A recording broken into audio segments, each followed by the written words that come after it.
ಆಯ್ತು ಅಂತಂದು ಸಾರ್ವಜನಿಕರು ಎಲ್ಲರೂ ಕೂಡ ನೀವೆಲ್ಲೇ ಇದ್ರೂ ಕೂಡ ನಿಮ್ಮನ್ನು ನೆನೆಸ್ಕೋತಾರೆ ಯಾವಾಗಲೂ ಕೂಡ. ಅಂಥ ಕೆಲಸಗಳು ಅಂಥ ಕಾರ್ಯಗಳು ನಾವು ಮಾಡೋದಕ್ಕೆ ಪ್ರಯತ್ನ ಮಾಡಬೇಕು ಇವತ್ತಿನ ದಿವಸ.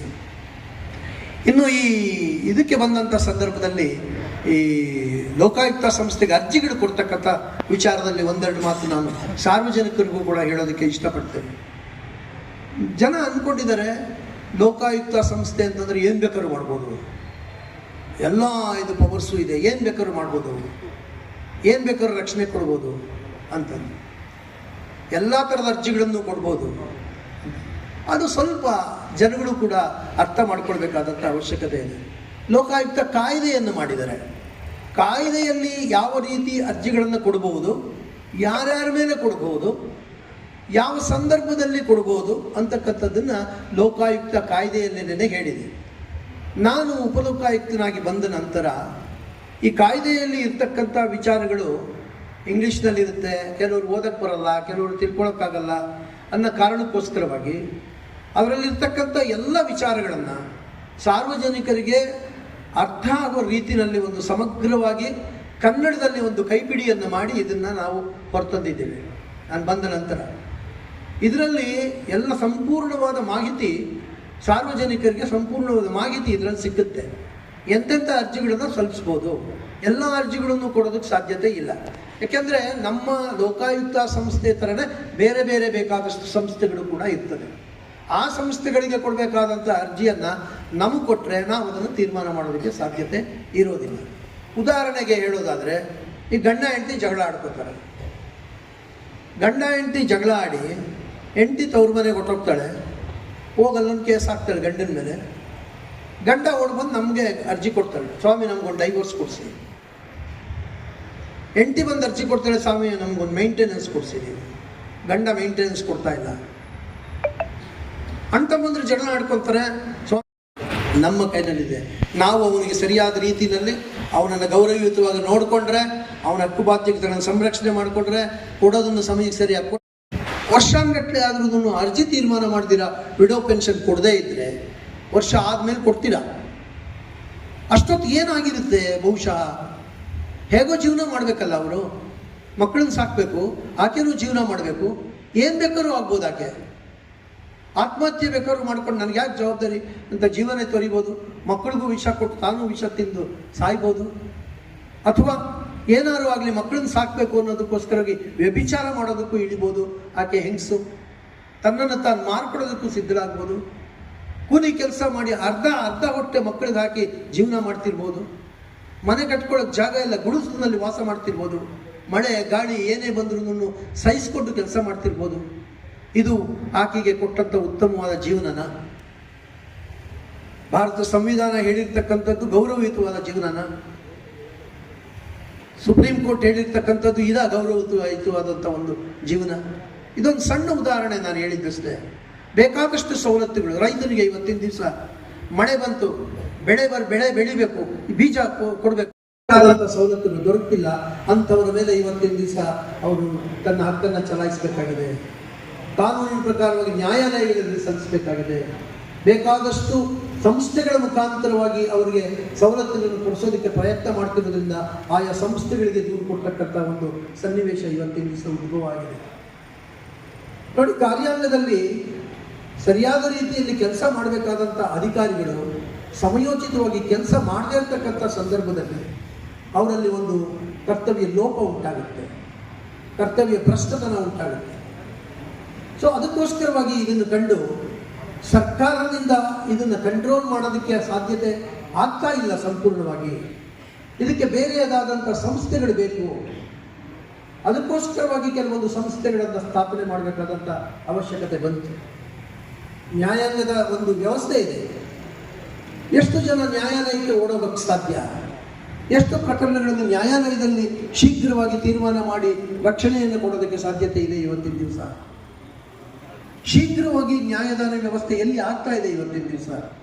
ನ್ಯಾಯಾಲಯಗಳಿಗೆ ಹೋದಾಗ ಹೇಳ್ತಾರೆ ಕೆಲವು ಕಡೆ, ಇದು ನಾನು ಹೇಳೋ ಮಾತಲ್ಲ, ಜನಸಾಮಾನ್ಯರಿಂದ ಬಂದಿರತಕ್ಕಂಥ ಮಾತು. ಸುಪ್ರೀಂ ಕೋರ್ಟ್ನಲ್ಲಿ ಹೇಳಿರ್ತಕ್ಕಂಥ ಎಷ್ಟು ಕೇಜ್ ಇದು ಕೊಟ್ಟಿದ್ದಾರಾ? ಈಗ ಲಾಸ್ಟ್ 10ನೇ ತಾರೀಕಿಂದ 20 ತಾರೀಕು ಕೂಡ ಹಾಂ, 1.5 ವರ್ಷದಿಂದ ಅದು ಎನೇಬಲ್ ಮಾಡಿದ್ದಿಲ್ಲ. ಓಕೆ. ಲಾಸ್ಟ್ 10 ಡೇಸಲ್ಲಿ ಔಟ್ ಆಫ್ ಇದೇನು ಇದು ಸ್ಟೇಜ್ ಕೊಟ್ಟಿದ್ದಾರೆ? ಓಕೆ. ಕೊಟ್ಟಿದ್ದಾರೆ ಸರ್. 10 ಡೇಸಲ್ಲಿ ನಾವು 800 ಅಪ್ಲಿಕೇಶನ್ಸ್ ಆಲ್ರೆಡಿ ಇವ್ರದ್ದು ಸೀರಿಯಲ್ ನಂಬರ್ ಎಷ್ಟು ಅಂತ ಗೊತ್ತಾಗುತ್ತಾ? ನಂಬರ್ ಇರುತ್ತೆ ಸರ್. ಇದು ಅಪ್ಲೋಡ್ ಮಾಡಿದಾರಲ್ಲ, ಇವ್ರದ್ದು ಅಪ್ರಾಕ್ಸಿಮೇಟ್ ಇವ್ರದ್ದು ಯಾವಾಗ ಸಿಗ್ಬೋದು ಸರ್? ಅದು ಈಗ ನಿನ್ನೆ ಡಿಸೇಬಲ್ ಮಾಡಿದ್ದಾರೆ ಸರ್. ಮತ್ತೆ ಇನ್ನೊಂದು ವಾರದಲ್ಲಿ ಮಾಡ್ತಾರೆ ಸರ್. ಇನ್ನೂ ಒಂದು 12 ಅಪ್ಲಿಕೇಶನ್ ಸರ್ವರ್ ಸೇಮ್ ಸರ್. ಹಾಗಾಗಿ ಇನ್ನೊಂದು ವೀಕಲ್ಲಿ ನಾವೇನಾದರೂ ಸಪೋಸ್ ಎನೇಬಲ್ ಮಾಡಿದ್ರು ಅಂದರೆ ಇದು ಅಪ್ರೂವಲ್ ಮಾಡಿ ಇದನ್ನು ಅವರಿಗೆ ರೇಷನ್ ಕಾರ್ಡ್ ಕೊಡೋ ವ್ಯವಸ್ಥೆ ಮಾಡ್ತೀವಿ. ಅದೇ ಸರ್, 8,000 ಅಪ್ರೂವಲ್ ಆಗಿದೆ ಲಾಸ್ಟ್ 10 ಡೇಸಲ್ಲಿ. ಚೆಕ್ ಮಾಡಿದ್ರಿ ಅಂದರೆ ಫೈನ್. ಈಗ ಚೆಕ್ ಮಾಡಿದ್ರಿ ನೀವು ಚೆಕ್ ಮಾಡಿ 2 ಸಲ ಹೋಗಿದ್ದು ಅಲ್ಲಲ್ಲ, ಈ ಸದ್ಯದಲ್ಲಿ ಏನಾದ್ರು ಅವ್ರಿಗೆ ಗೊತ್ತಾಗಿರಲ್ಲ ಇವ್ರೆ. ಅವ್ರು ಎಲ್ಲಿಗೆ ಹೋಗಿ ಚೆಕ್ ಮಾಡ್ತಾರೆ ಪಾಪ. ಆನ್ಲೈನ್ ಮಾಡೋದಕ್ಕೂ ಅವ್ರಿಗೆ ಬರಲ್ಲ, ಯಾರ ಕೈಲಿ ಮಾಡಿಸಿರ್ತಾರೆ ಪಾಪ. ಅವ್ರಿಗೆ ಓದು ಬರ್ತಿರಲ್ಲ, ಏನಿರಲ್ಲ. ನೀವು ಒಂದು ಕೆಲಸ ಮಾಡಿ, ನಾನು ಇದನ್ನು ರಿಜಿಸ್ಟರ್ ಮಾಡ್ಕೊತೀನಿ. ಮಾಡಿಕೊಂಡು ನನಗೆ ನೀವು ಇಂಟಿಮೇಷನ್ ಕೊಡಿ, ಏನು ಅಪ್ರಾಕ್ಸಿಮೇಟ್ಲಿ ಅವ್ರದ್ದು ಆಗಿದೆಯಾ ಅಥವಾ ಎಷ್ಟು ದಿನದಲ್ಲಿ ಆಗುತ್ತೆ ಅಂತಂದು. ಹಾಂ, ನಾನು ಇದು ನೋಟ್ ಮಾಡ್ಕೊಂಡಿರ್ತೀನಿ, ಅವ್ರಿಗೊಂದು ಕಾಪಿ ಕೊಡ್ತೀನಿ. ಅವ್ರ ಆಫೀಸ್ಗೆ ಹೋಗಿ, ನೀವು ಅವ್ರ ಆಫೀಸ್ಗೆ ಹೋಗಿ ಕಾಣಿ. ಆಗಿದ್ದರೆ ನಿಮಗೆ ಬೇಗ ಮಾಡಿಕೊಟ್ಬಿಡ್ತಾರೆ. ಆಗಿಲ್ಲದೆ ಎಷ್ಟು ದಿನದಲ್ಲಿ ಆಗುತ್ತೆ ಅಂತ ಮಾಡ್ತಾರೆ. ಈಗ ಅವ್ರ ಕೈನಲ್ಲಿ ಇರಲ್ಲ, ಅದು ಕಂಪ್ಯೂಟರ್ ಮಾಡಬೇಕದು. ಹಾಂ, ಇನ್ನಾಗಿಲ್ವಾ?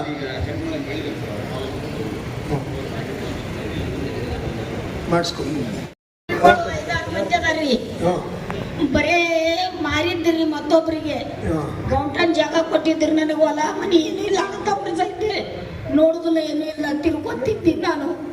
ಆ ಪಂಚಾಯತಿ ಜಾಗ ಮಾರಿದ್ದು 10 ವರ್ಷ ಕೇಸ್ ನಡೆದು ಕೋರ್ಟ್ನ್ಯಾಗ ನ್ಯಾಯ ಮಾಡಕ್ ಹೋದ್ರು ಸಾಯ್ರು. ಮನೆ ಜಾಗ ಇದೆಯಾ? ಗೌಂಟನ್ ಜಾಗ ರೀ, ಅದು ಮಾಡ್ಯಾರ, ಬರ್ದಾರ ಇದ್ರಾಗ್ರಿ ಪಂಚಾಯತಿ ಒಳಗ. ಕೋಳೂರು ಪಂಚಾಯತಿ ರೀ, ಲೇಬ್ಗೇರಿ. ಯಾವ ಊರು? ಲೇಬ್ಗೇರಿ ಗೌರಮ್ಮ ಹೆರ್ಜೇರಿ. ಕೋಳೂರು ಅಂತ ಇದೆ. ಗೌಂಟನ್ ಜಾಗ ಲೇಬ್ಗೇರಿಯಾಗ್ರಿ, ಲೇಬ್ಗೇರಿಯಾಗ್ರಿ ಜಾಗ. PD ಅವರು ಇದು ನೇಬ್ಗೇರಿ ಪಂಚಾಯತಿ ಕರೆಸ್ತೀನಿ ಒಂದು ನಿಮಿಷ.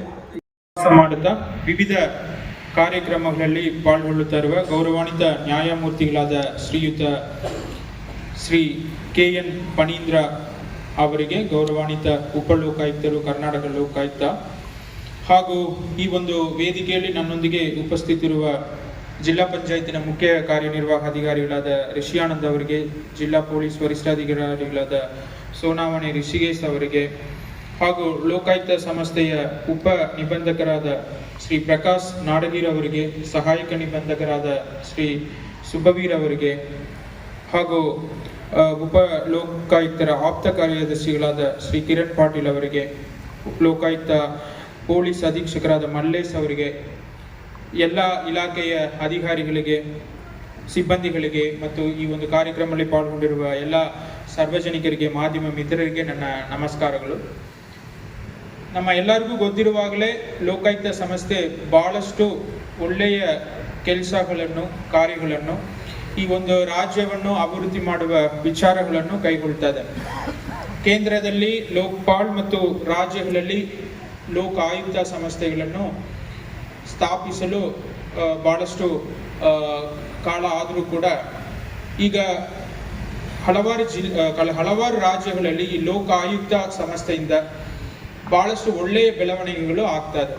10ಕ್ಕಿಂತ ಜಾಸ್ತಿ ರಾಜ್ಯಗಳಲ್ಲಿ ಲೋಕಾಯುಕ್ತ ಸಂಸ್ಥೆ ಕಾರ್ಯಾಚರಣೆ ಆಗ್ತಾ ಇದ್ರೂ ಕೂಡ ಲೋಕ ಆಯುಕ್ತ ಸಂಸ್ಥೆಯ ಒಂದು ಅಧಿಕಾರ ಬಗ್ಗೆ, ಲೋಕಾಯುಕ್ತ ಇಂದ ಏನೇನು ಒಳ್ಳೆಯ ಕೆಲಸಗಳು ಮಾಡಬಹುದು ಎಂಬುದರ ಬಗ್ಗೆ ಈ ದೇಶಕ್ಕೆ ಮಾದರಿಯಾಗಿ ಹೇಳಿಕೊಟ್ಟಿರುವ ಸಂಸ್ಥೆ ಆದರೆ ಅದು ನಮ್ಮ ಕರ್ನಾಟಕ ಲೋಕಾಯುಕ್ತ ಎಂದು ಹೇಳಿಕೊಳ್ಳುವುದರಲ್ಲಿ ನಾನು ತುಂಬ ಹೆಮ್ಮೆ ಪಡ್ತೀನಿ. ಯಾಕಂದರೆ ನಾವೆಲ್ಲ ಈ ಕಾಲೇಜಲ್ಲಿ ಓದ್ತಾ ಇರುವಾಗ ಮತ್ತು UPSCಗೆ ಪ್ರಿಪೇರ್ ಆಗ್ತಾ ಇರುವಾಗ ಆ ಸಂದರ್ಭದಲ್ಲಿ ಕರ್ನಾಟಕ ಲೋಕಾಯುಕ್ತ ಕೈಗೊಂಡ ಬಹಳಷ್ಟು ವಿಚಾರಗಳು, ಒಳ್ಳೆಯ ವಿಚಾರಣೆಗಳು, ಇದೆಲ್ಲ ನೋಡಿ ನಮಗೂ ಒಂದು ಇನ್ಸ್ಪಿರೇಷನ್ ಆಗ್ತಾ ಇತ್ತು. ಆದರೆ ಸಾರ್ವಜನಿಕರಿಗಾಗಿ ಇಷ್ಟೆಲ್ಲ ಒಳ್ಳೆಯ ಕೆಲಸ ಮಾಡಬಹುದು, ಅದು ಒಂದು ಮೋಟಿವೇಶನ್ ಕೂಡ ನಮಗೆ ತಂದಿದೆ ಎಂದು ಹೇಳಿಕೊಳ್ಳುವುದರಲ್ಲಿ ನಾನು ಮತ್ತೊಮ್ಮೆ ಒಂದು ಹೆಮ್ಮೆ ಪಡ್ತಾ ಇದ್ದೀನಿ. ಈಗ ಈ ಒಂದು ಜಿಲ್ಲೆಯಲ್ಲಿ ಈ ತಿಂಗಳಿನ ಮೊದಲನೇ ವಾರದಲ್ಲಿ ಗೌರವಾನ್ವಿತ ಲೋಕಾಯುಕ್ತ ಅವರು ಪ್ರವಾಸ